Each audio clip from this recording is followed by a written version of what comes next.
Hello everyone, welcome back to my channel. आप सबके प्यार और सपोर्ट के लिए सबसे पहले मैं तहे दिल से आप सबका धन्यवाद करती हूँ। आज की वीडियो में हम पढ़ेंगे वात, पित्त और कफ के बारे में। हमारी जो बॉडी है वो 5 तत्वों से मिलकर बनी हुई है। वो 5 तत्व हैं पृथ्वी, अग्नि, जल, वायु और आकाश।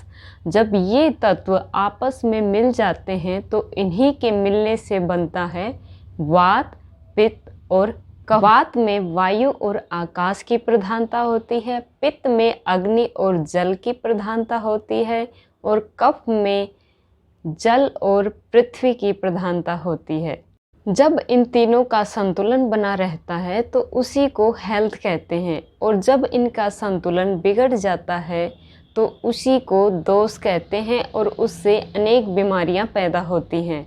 तो आज की वीडियो में हम इन तीनों में से जो पित्त प्रकृति के व्यक्ति हैं उनके बारे में जानेंगे। हर एक व्यक्ति की जो प्रकृति होती है वो अलग अलग होती है, और वो अलग अलग किस कारण से होती है? इसी कारण से होती है कि किसी में वात की प्रधानता होती है, किसी में पित्त की प्रधानता होती है और किसी में कफ की प्रधानता होती है। किसी को गर्मी अच्छी लगती है, किसी को सर्दी अच्छी लगती है, किसी को गर्म खाना अच्छा लगता है, किसी को ठंडा खाना अच्छा लगता है, किसी को मिर्च मसाले वाला और किसी को सिंपल भोजन अच्छा लगता है। इसके पीछे बस यही रीज़न है कि वात, पित्त और कफ के डिफरेंस के कारण ही सभी व्यक्तियों के नेचर में, उनकी पर्सनैलिटी में डिफरेंसेस पाए जाते हैं। तो आज की वीडियो में हम जानेंगे कि पित्त प्रकृति के लोगों की क्या पहचान होती है। अगर हमारे शरीर में पित्त बढ़ा हुआ है तो उसके क्या लक्षण हैं, उसके क्या कारण हैं, उसके कारण कौन कौन सी डिजीज़ पैदा होती हैं और उनको कैसे ठीक किया जा सकता है। तो आज की वीडियो सिर्फ इसी पे डिपेंड रहेगी। तो आप तैयार हैं अपने आप को पहचानने के लिए कि आप किस प्रकृति के व्यक्ति हैं? अगर आप पित्त प्रकृति के व्यक्ति हैं तो आज की वीडियो में खुद को पहचानिए। ये सब जानना हमारे लिए क्यों ज़रूरी है?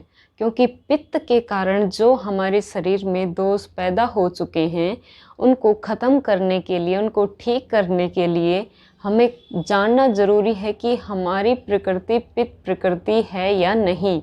भले ही हम में वो दोष पैदा हो गए हों, हम उनका धीरे धीरे इलाज भी कर लेंगे, लेकिन अगर हमें ये पता होगा कि पित्त प्रकृति के कारण पित्त प्रकृति वाले व्यक्तियों में क्या क्या दोष हो सकते हैं तो हम आने वाली जनरेशन यानी अपने बच्चों के भविष्य को सुधार सकते हैं।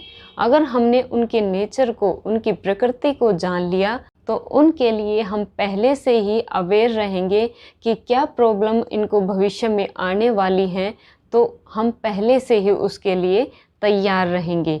तो अब हम स्टार्ट करते हैं। तो पित्त प्रकृति वाले लोगों की क्या पहचान होती है, सबसे पहले इस पे बात करेंगे। जो पित्त प्रकृति वाले व्यक्ति होते हैं उनके शरीर का जो तापमान है हमेशा बढ़ा रहता है। इनकी आवाज़ में एक अग्रेशन पाया जाता है, लाउड इनकी आवाज़ मिलती है। इनके चेहरे पर तिल मिलते हैं। इनकी हाइट ना ज़्यादा ना कम, मध्यम इनकी हाइट होती है। आँखों का कलर ब्राउन होता है और हेयर का कलर भी ब्राउन होता है। ये न ज़्यादा मोटे होते हैं न ज़्यादा पतले होते हैं। इनकी जो कंसंट्रेशन पावर है वो बहुत ज़्यादा होती है। ये एक टाइम पे एक ही काम करते हैं। इनको अपनी प्रशंसा सुनना बहुत अच्छा लगता है और इनमें प्रतियोगिता की भावना भी ज़्यादा पाई जाती है, और ये किसी भी काम में अगर डूब जाते हैं तो मन लगाकर उस काम को करते हैं। इनको पसीना भी ज़्यादा आता है। तो ये कुछ हमने लक्षण देखे पित्त प्रकृति वाले व्यक्तियों के। तो आप लोगों ने जान ही लिया होगा आपकी प्रकृति कैसी है। अगर आपकी प्रकृति पित्त प्रकृति नहीं है तो कोई बात नहीं, या तो वात मिलेगी या कफ मिलेगी या मिक्सचर मिलेगा। अगर आपने ये जान लिया है कि पित्त प्रकृति के व्यक्ति कैसे होते हैं, उनके क्या लक्षण होते हैं, तो आप खुद को या अपने फैमिली में किसी भी मेंबर की पहचान कर सकते हैं कि ये किस प्रकृति का व्यक्ति है। अब हम बात करते हैं कि पित्त क्या है। जो पित्त होता है, आपने देखा होगा जब एसिडिटी बढ़ जाती है या कभी उल्टियाँ आती हैं या ढकार के साथ कभी जो है येलो या ग्रीन कलर का कुछ मटेरियल आता है, तो उसी को हम कहते हैं पित्त। अब हम जानेंगे कि पित्त के बढ़ने के क्या लक्षण हैं। कोई भी व्यक्ति, उसमें वात, पित्त और कफ तीनों विद्यमान रहते हैं, लेकिन कई बार पित्त बढ़ जाता है, कई बार कफ और कई बार हमारी बॉडी में वात बढ़ जाता है। तो उसके क्या लक्षण है, कैसे हम पहचानेंगे कि हमारी बॉडी में पित्त बढ़ा हुआ है?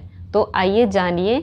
हमारे शरीर में गर्मी बढ़ जाती है, हमारे गले, छाती और पेट में जलन पैदा हो जाती है, जीभ पर, टंग पर छाले पड़ जाते हैं, सिर में दर्द होने लगता है, हमारा जी मिचलाने लगता है, उल्टियाँ आ जाती हैं और हमारा बाथरूम येलो कलर का आता है और गले में जकड़न पैदा हो जाती है। तो ये सभी जो लक्षण हैं पित्त के बढ़ने के, जो पित्त प्रकृति के व्यक्ति होते हैं, उनमें अगर पित्त जो है बैलेंस में नहीं है तो पित्त संबंधी दोष उनमें पाए जाते हैं, जैसे स्किन एलर्जी पाई जाती है, चेहरे पर झाइयाँ, ये सभी जो है लक्षण हैं पित्त प्रकृति के व्यक्तियों के। अब हम जानेंगे कि पित्त बढ़ने के क्या कारण हैं।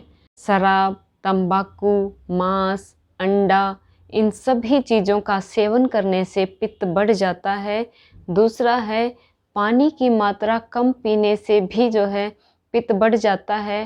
पहले खाया हुआ भोजन अभी पचा नहीं है और ऊपर से हमने और खा लिया है, तो उसके कारण भी पित्त बढ़ जाता है। ज़्यादा स्ट्रेस लेने से और एक्सरसाइज ना करना, ये भी पित्त बढ़ने का एक कारण है। तो अब तक हमने बात की है कि पित्त प्रकृति के व्यक्तियों की क्या पहचान होती है, पित्त बढ़ने के क्या लक्षण होते हैं और उनके क्या कारण होते हैं। अब हम बात करेंगे कि पित्त दोष को कैसे कम किया जा सकता है। अगर आपकी बॉडी में पित्त बढ़ा हुआ है, पित्त दोष पैदा हो चुका है, पित्त दोष को कम करने के लिए तथा पित्त को बैलेंस में लाने के लिए आपको क्या एक्टिविटी करनी चाहिए और क्या आपको खाने में अवॉइड करना चाहिए, तो इसी के बारे में अब हम बात करेंगे। पित्त दोष को कम करने के लिए आपको सुबह जल्दी उठना पड़ेगा। पित्त प्रकृति वालों के लिए व्यायाम तथा मालिश दोनों चीज़ें बहुत ज़रूरी हैं। इसके लिए आपको सुबह जल्दी उठना पड़ेगा। उसके बाद आपको 20 या 30 मिनट का व्यायाम करना है। व्यायाम करने के बाद आपको मालिश करनी है, सिर की मालिश, कान के पीछे की मालिश, पैरों के तलवे की मालिश। उसके बाद ही आपको स्नान करना है। तो ये तो होगी एक्टिविटी आपकी जो आपको करनी है। उसके बाद है जो नहीं करनी एक्टिविटी, आपको ज़्यादा धूप में नहीं निकलना है। अगर हम खाने की बात करें तो किन चीज़ों को आपको अवॉइड करना है। पित्त प्रकृति वाले व्यक्तियों को मूली, काली मिर्च और कच्चा टमाटर, इसको अवॉइड करना है। जो सूखे मेवे हैं, जो नट्स हैं, बादाम, काजू, किशमिश जो भी हैं, उनको आप डायरेक्ट मत खाइए। उनको पहले रात को भिगोना और सुबह उठने के बाद ही उनको खा सकते हैं।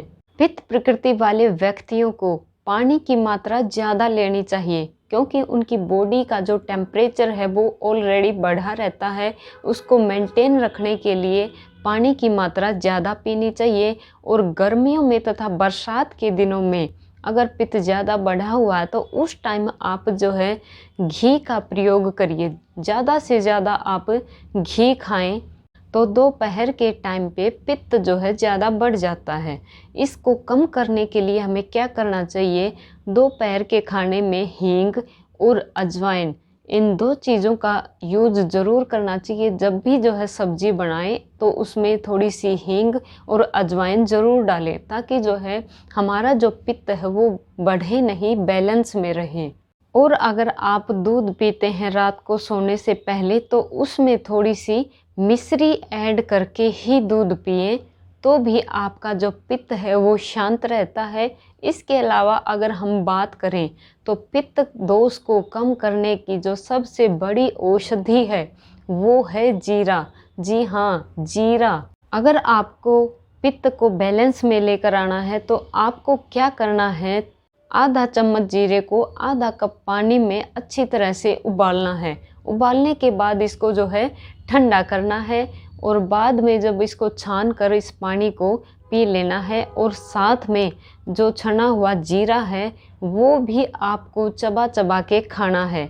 अगर आप ये वाला जो ट्रीटमेंट है 2-3 महीने तक लगातार करेंगे तो आपका जो पित्त है वो बैलेंस में आ जाएगा। पित्त को शांत करने की ये सबसे बड़ी औषधि है। तो आज की वीडियो में हमने बात की कि पित्त प्रकृति के व्यक्तियों की क्या पहचान होती है, पित्त बढ़ने के क्या लक्षण होते हैं, क्या कारण होते हैं, और पित्त बढ़ने पर उसको कैसे कंट्रोल किया जा सकता है। इन सभी टॉपिक्स पे आज हमने आपसे बात की है। तो आपने खुद को पहचान ही लिया होगा। तो कमेंट करके मुझे ज़रूर बताना कि आपकी कौन सी प्रवृत्ति है। आपने मुझे ध्यान से सुना, इसके लिए आपका बहुत बहुत धन्यवाद। मिलते हैं नेक्स्ट वीडियो में, तब तक के लिए आपका धन्यवाद। और लास्ट में हंसते रहो, मुस्कुराते रहो।